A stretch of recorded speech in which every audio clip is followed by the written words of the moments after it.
You're watching TVC News Hour. Now, unless the federal government solves the insecurity challenges in the country, it may not achieve its food security targets by 2025. The Action Aid Country Director Nwokoye Azubuike gave the warning in Abuja at an event organized by the small-scale women farmers organization in Nigeria, SWAFN. For more perspective on this, we have joining us on Skype from Abuja, Action Aid Food and Agriculture Program Advisor Nwokoye Azubuike. Thanks for your time. Now, give us a bit more background on this. We understand that farmers can farm when there is insecurity. They can't grow food. They can't even manage the ones they've already grown. Give us a bit more perspective on the dire situation in our hands. Yes, definitely. If there is insecurity, farmers definitely cannot farm.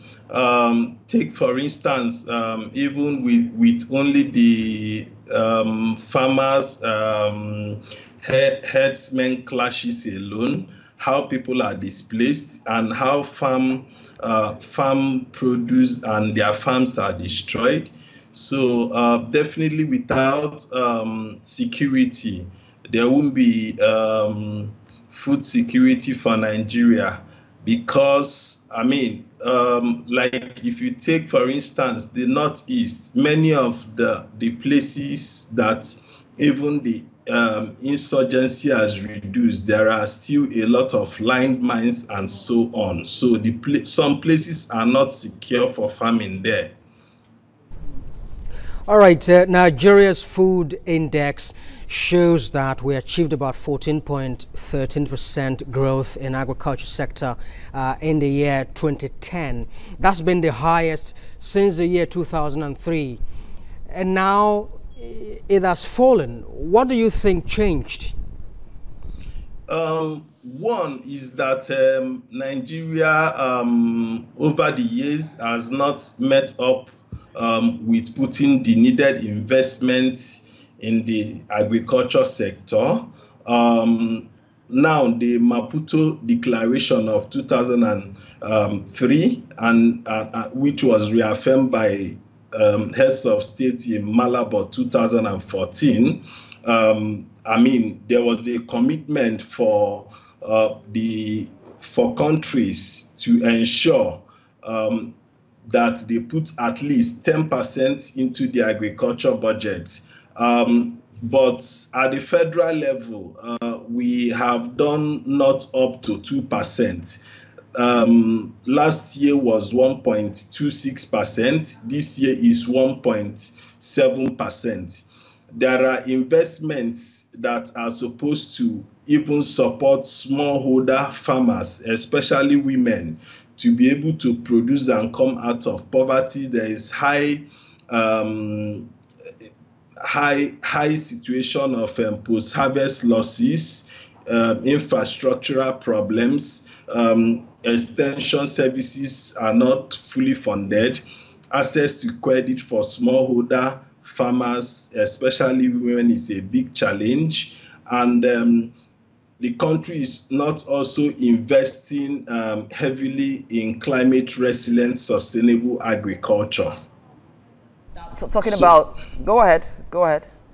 Yeah, so one, if we want to achieve food security, public financing of agriculture is very important, because the public financing of agriculture will now create the enabling environment to stimulate the private sector investment. So if the government is able to do more than at least 10% of annual budget at the federal level and across every state, and not just putting the investments in some other things, but also making sure that the investments are going to support smallholder women farmers, labor-saving technologies, extension services, access to credit, climate resilient, sustainable agriculture,